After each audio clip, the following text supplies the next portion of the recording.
Hello, my name is Joanna and I welcome you to the Johanna Takonis, the Deconstruction of CPTSD podcast. In this episode, I will talk about the key difference to the previous methods and why it is so important that your brain understands trauma. I feel like after the last two episodes, I have to do this as I'm truly shook by the situation. This is a key aspect of the removal of the trauma, and ignoring it or showing so little focus on it shows an extreme flaw in the therapy methods explained in the last episode. The last episode really left a mark on me. I knew the situation was bad. The official 20 daily suicides of veterans was a strong hint. But I didn't realize the issue was this deep.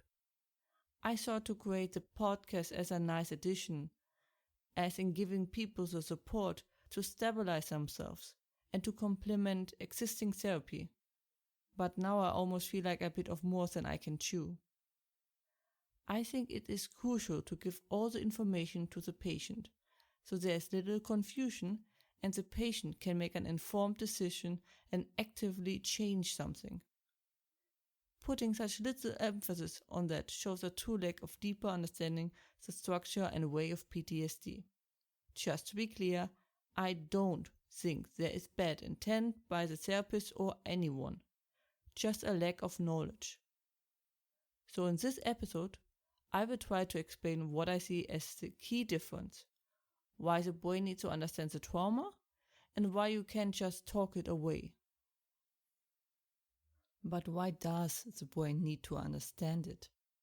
Let us go back how our brain processes memories, traumas, experiences, etc. They go through several filters in the brain. If you want to test them out, I recommend trying to listen to someone talk while reading and trying to speak yourself. Reading and writing, language, speaking, and listening share the same filter. And similar to a sorting machine in a factory, each filter is there to send a piece of information to the right section, where it can be stored. Everything needs a place. If it isn't stored in a set place, it will roll around and make the factory a harder place to work in. Usually our brain is more than capable of storing the information in a proper way. It is its job after all. You might have noticed that sometimes you need a bit longer to, so to say, stomach an information. That is what you could consider a mini trauma, and your brain has trouble sorting it in the categories. Usually during this time, you keep thinking about it, which allows you to chip something away from the trauma each time you do it, until your brain is finally able to do it itself. But now there is a trauma, and there's no way the brain can sort it. So it asks the big brain, aka you, for help by flashbacks, visions or hallucinations, etc., which you will most likely ignore until the PTSD breaks out. At this point, the whole factory is in disarray and you have to fix now all of it. But how do we do it? You need to understand the trauma, because this way you can split it off into smaller pieces. Smaller pieces mean your brain can throw it into the sorting machine and it can get all sorted out. If it is properly stored, it will no longer bother you. No trigger, nothing. Maybe an uncomfortable feeling remembering it. Because if the memory is in a store unit, it is under control. But the trauma is too big and too complex for the brain to do that. Unlike you.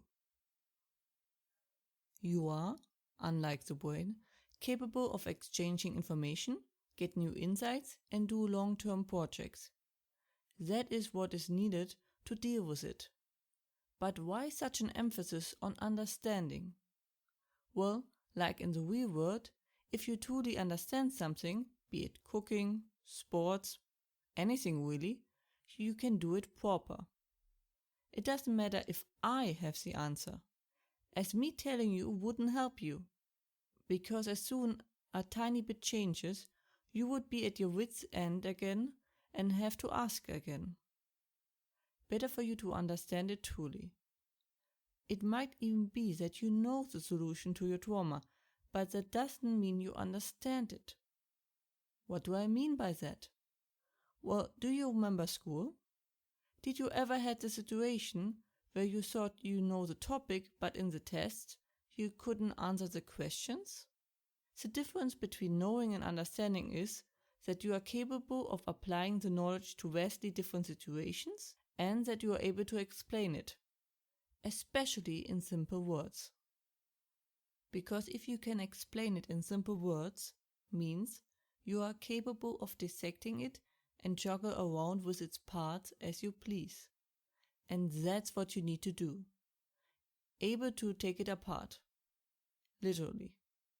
Because if you truly understand something, you understand what parts they are, what they are there for, and how it is set together.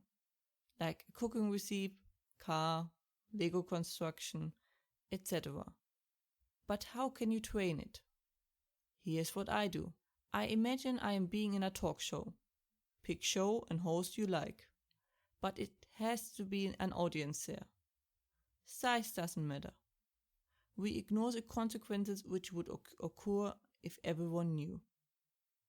So I'm in a situation where I'm getting asked about my trauma while I have to explain it in terms that the audience understands it. You can also write it down if that is easier. But what it does is, you are required to explain everything step by step, and then you should see the gaps and jumps in your logic.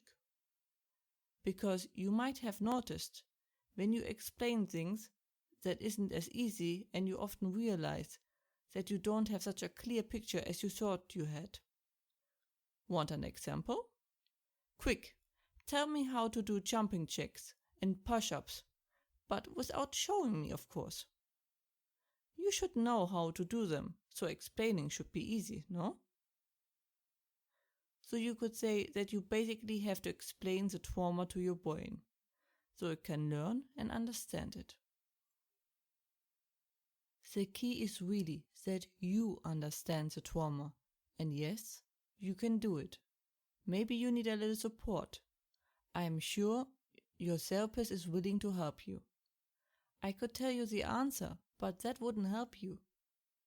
That is why I use the Socratic method, aka keep asking questions, to help other people. Why do you feel like this? Why do you think that? Why do you feel like you have to do this? I have faith in you and your ability to do that. It is okay to stumble. It happens to the best of us. But just keep on going. It's a long path, but definitely worth it. But now the question remains, why can't you just talk it away? You can reduce the size of the trauma by talking about it, but it just goes back in time, sooner or later. That is a big problem with PTSD. It keeps coming back. There's a good reason why I put so much emphasis on removing it and not just treating it. There are a lot of ways to make the trauma small, so that the factory can go back to work, so that is what most people do. Most of the time, PTSD treatment is just to reduce its symptoms, so that a normal life is possible again. Rinse and repeat, until you're too old and too weak. I have seen this so often and it breaks my heart. I feel them. I thought that would be my fate. The problem with talking is that it does help, but it changes nothing, unless you gain an understanding by it. But that is usually not possible by only talking about it. Especially if you are just a passive receiver, which happens if you wait for instructions or help from the therapist. Because this way you become dependent on your therapist. The cycle repeats itself. It is very hard for people who were dominated for a long time to stand up for themselves and form their own opinion about something. It is important to support them in finding their own voice, which usually happens by making experiences and training to form an opinion again. Best starting at something as trivial as the breakfast egg. So just talking won't help the issue, but actively gaining understanding will, in whichever form fits you best. Sometimes that is someone talking to you and explaining you step by step while assisting you. A few private words at the end of the podcast. I finally managed to redo the website, at least for now, as a homepage is a never-ending process. I try to separate the work into smaller parts. There are now finally pictures of me uploaded, in case you want a face to my voice, as I know how hard it is to have a voice and no face attached to it. As usually, I would appreciate feedback if you want that or not. Otherwise, I was sadly rather sick. My body is telling me to not overdo myself, but I do have the tendency of overdoing it. Not a wise thing, I definitely can't recommend it. Not that ever stopped me. You might hear it in my voice still. The last topic was really hard on me, and I slowly stomached it. That was it for today's episode.